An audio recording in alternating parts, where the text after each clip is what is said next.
À la veille de la guerre, en 1914, quand on fredonnait gaiement cette chanson de comique troupier. Avec l'ami Bidas, on se quitte jamais. Avec l'ami Bidas, on ne se quitte jamais. Attendu qu'on est, tous deux natifs d'Arras, chef-lieu du Pas-de-Calais. Chef-lieu du Pas-de-Calais. On était loin de s'imaginer que 4 ans plus tard, l'ami Bidas n'aurait sans doute pas retrouvé sa maison natale, puisque Arras sera rasé à 80%. Et ça n'avait pas traîné d'ailleurs. La guerre avait commencé le 3 août de 1914 et il ne s'était pas passé un mois avant que l'ennemi ne traverse la ville. En octobre 1914, après la bataille de la Marne, une pluie d'obus sera fatale à l'hôtel de ville et au beffroi. Les nouveaux bombardements de juin et juillet 1915 détruiront plus de 100 magnifiques pignons des demeures flamandes sur les 155 que comptait la Grand Place. Les travaux de reconstruction entrepris dès 1919 ne s'achèveront qu'en 1934.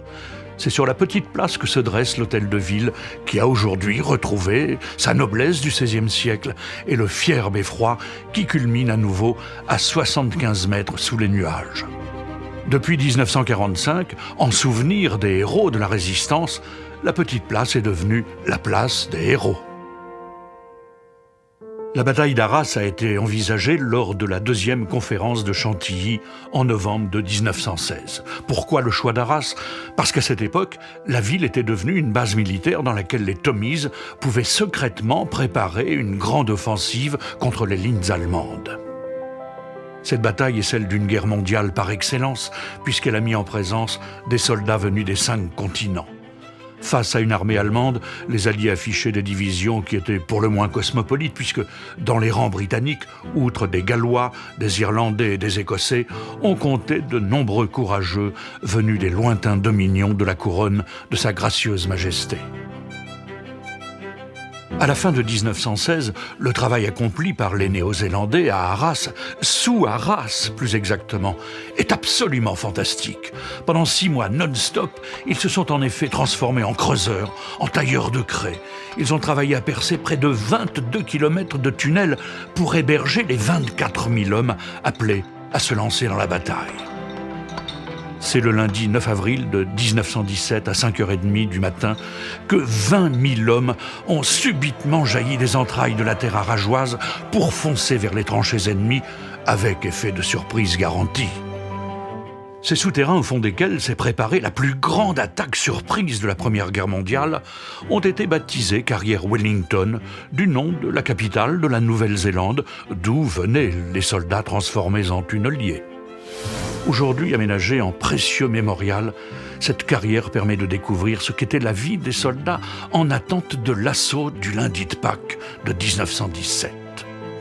Un peu nostalgique sans doute, à 19 000 km de chez eux, ces infatigables tunneliers n'oubliaient pas de jalonner leur parcours en donnant à telle ou telle salle quelques noms de villes de leur chère Nouvelle-Zélande. On songe à Russell, à Auckland, à Nelson et à Wellington, bien sûr. Les Allemands occupaient la colline de Vimy depuis octobre de 1914. Jusqu'alors, toutes les tentatives pour la reprendre avaient été vaines. Il a fallu le terrible assaut du 9 au 12 avril pour que 4 divisions canadiennes parviennent à s'emparer de la Crète. Mais à quel prix ? Plus de 10 000 soldats alliés ont en effet été tués ou blessés lors de cette offensive. Un impressionnant mémorial a été dressé pour que l'on se souvienne de leur sacrifice pendant la Première Guerre mondiale. C'est à Vimy, dit-on, alors qu'ils se trouvaient réunis dans le même combat, que l'esprit de nation a soufflé sur ces hommes venus de l'Ontario ou du Nouveau-Brunswick. Vimy, ou le premier pas vers l'autonomie canadienne.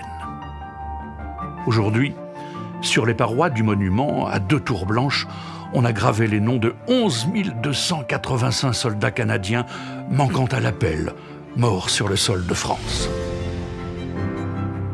À partir de 1916, les Britanniques ont utilisé le petit cimetière du quartier de la ville d'Arras, qu'on appelle le faubourg d'Amiens, pour y enterrer leurs soldats qui tombaient par centaines. La paix revenue, on s'est employé à l'agrandir pour y loger au total quelques 2650 tombes de soldats du Commonwealth de la Première Guerre mondiale. Ce cimetière est aussi le mémorial de la bataille où sont gravés les noms de 35 000 soldats britanniques qui n'ont pas de sépulture connue et qui sont tombés dans le secteur d'Arras. Ce sont les soldats écossais qui ont libéré le village d'Atip dès le 9 avril 1917. Aussi a-t-on dressé en leur honneur une tour, un cairn, monté à la celtique avec des blocs de granit venus d'Écosse, au lieu dit le Point du Jour, au bord de la route Arras-Douai. Les Australiens se sont lancés à 2 reprises à l'assaut de la ligne allemande sur la commune de Bullecourt. Une première fois le 11 avril de 1917, une seconde le 3 mai suivant. Au total, près de 10 000 hommes y seront tués ou blessés. Depuis 1993, dans le parc mémorial australien, on a inauguré, en hommage à ces courageuses victimes, la statue d'un soldat surnommé le Digger, le creuseur, celui qui tente de se mettre à l'abri du feu ennemi. Ce sont les soldats de Terre-Neuve qui se sont illustrés sur la colline de Monchy-le-Preux. En souvenir de leur sacrifice et de leur bravoure du 14 avril de 1917, on a dressé au village, sur les ruines d'une fortification allemande, un fier caribou de bronze, le symbole du courage des Terre-Neuviens. Le monument dédié à la 37e division britannique rappelle la prise du village au 2e jour de la bataille. Il est visible près de l'église. 3 cimetières britanniques jalonnent les chemins de la commune. La bataille d'Arras s'est achevée le mercredi 16 mai de 1917.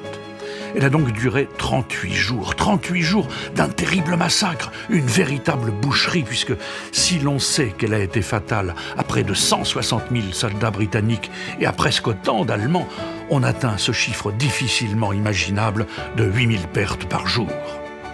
À la fin des hostilités, la cité des Arageois ressemblait à un vaste champ de ruines. Ville martyre, détruite à plus de 80%, elle allait pourtant renaître de ses cendres.